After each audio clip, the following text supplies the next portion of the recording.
Dios les bendiga, Dios les guarde. Esta es su hermana y misionera Madeline Peraza en un hermoso día, el día que ha hecho el Señor para gozarnos en Él. En un café con mi maestro, quiero compartirles una porción bíblica donde se encuentra en el libro de Lucas, capítulo 24, los versículos 44 y 46. Y la palabra del Señor se lee así. Y les dijo estas cosas, son las palabras que os hablé, estando aún con vosotros, que era necesario que se cumpliese todo lo que está escrito de mí en la ley de Moisés, en los profetas y en los salmos. Y les dijo, así está escrito, y así fue necesario que el Cristo padeciese y resucitase de los muertos al tercer día. Aleluya. El tema es del Getsemaní al Calvario. ¿Qué es el Getsemaní? Es el lugar donde Jesús fue, ¿verdad? Luego de la última cena con sus discípulos. La definición del Getsemaní es molino de aceite. Y es el huerto que está ubicado fuera de la ciudad en el Monte de los Olivos, donde fue Jesús, ¿verdad? Le pidió a los discípulos que velaran mientras él oraba. Allí fue donde Judas, guió a los enemigos para entregar a Jesús para que fuese juzgado. Jesús fue llevado ante Caifás, el sumo sacerdote, el que lideró y el complot para prender a Jesús y matarle. Mas en medio de todo esto, Pedro, uno de sus discípulos, le seguía de lejos.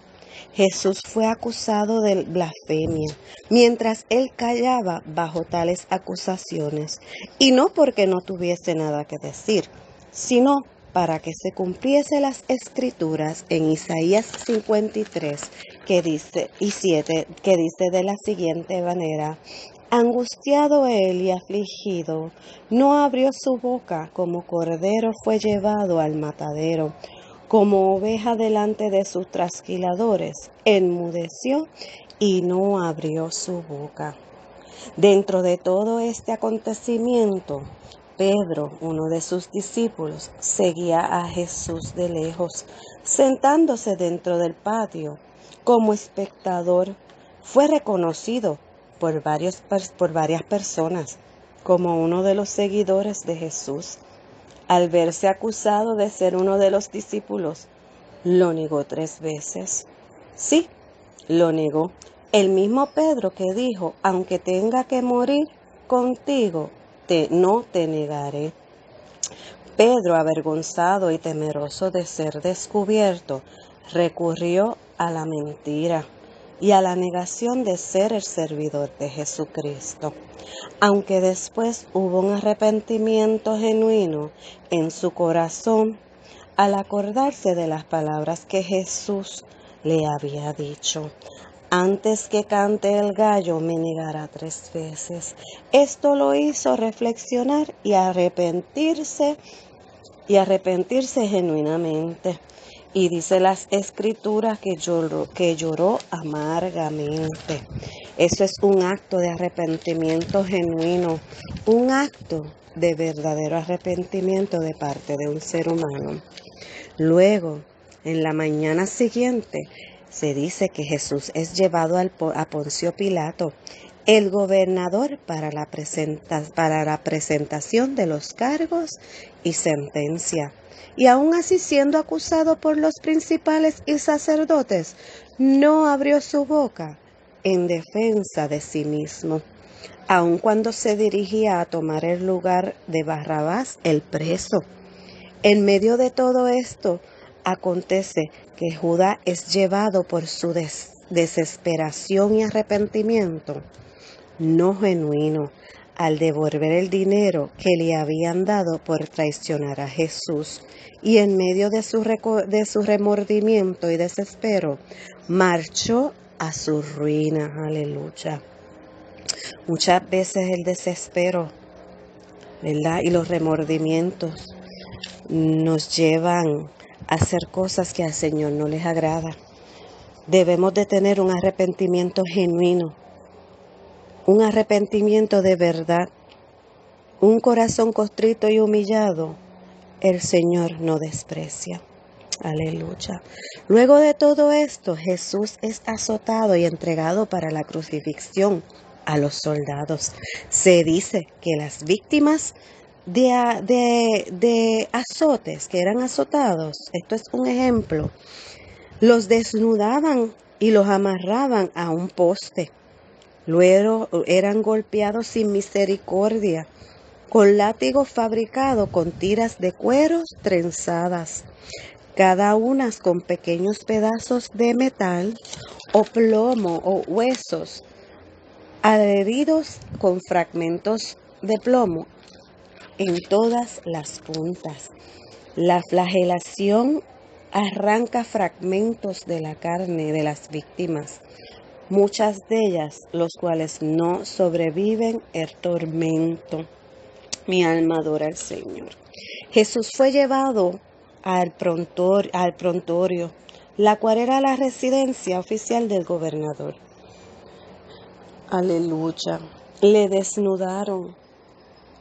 Le pusieron un manto de escarlata, un manto de lino o lana, en imitación de los mantos de los reyes y emperadores, como en forma de burla. Y luego,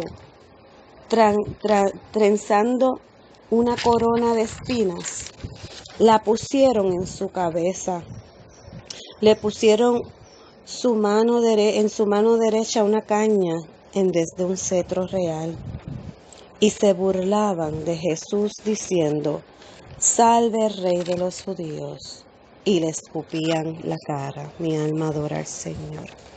Luego, saliendo de la residencia del gobernador, le llevaron al lugar de la ejecución. Jesús cargando su cruz en el camino.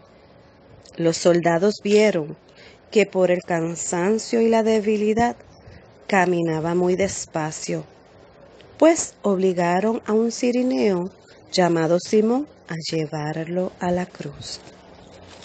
Mi alma adora al Señor. Llegaron al lugar llamado Gólgota, que significa lugar de calavera, lugar donde fue crucificado Jesús. Luego de ser crucificado, repartieron sus vestidos para echar suerte, para que se cumpliese lo dicho por el profeta en los Salmos 22, 18, donde dice: repartieron entre sí mis vestidos y sobre mi ropa echaron suertes.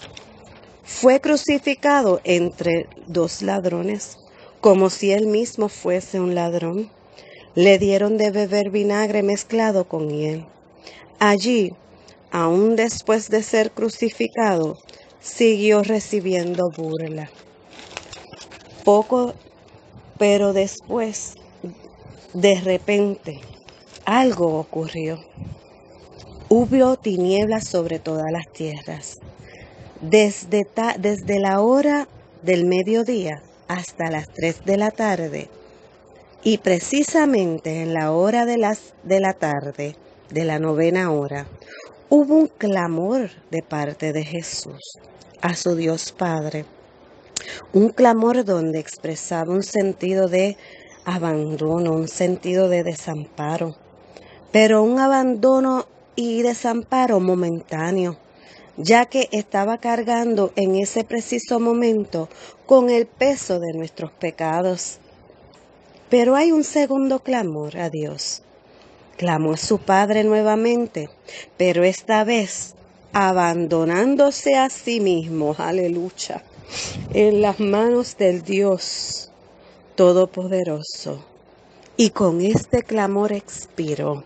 Mi alma te adora, Señor. En resumen, podemos ver toda la angustia, traición, decepción, calumnias, maltrato físico, burla que sufrió nuestro Señor Jesucristo. Pero aún medio de todo el sufrimiento, Jesús fue obediente a su Padre. Por el amor a la humanidad, por el amor a ti, hermano que me escucha, y a mí. Podemos ver cómo había una multitud de gentes, espectadores, otros lamentando y tristes por lo que estaba ocurriendo, y otros con el corazón duro e indiferente a lo que acontecía. Pero muy pronto, les digo, no una multitud de gente, sino millares y millares de gente serán espectadores y partícipes de otro acontecimiento que todos esperamos, que es la venida de nuestro Señor Jesucristo. Que Dios le bendiga. Con esto lo dejo en un café con mi maestro. Dios le guarde.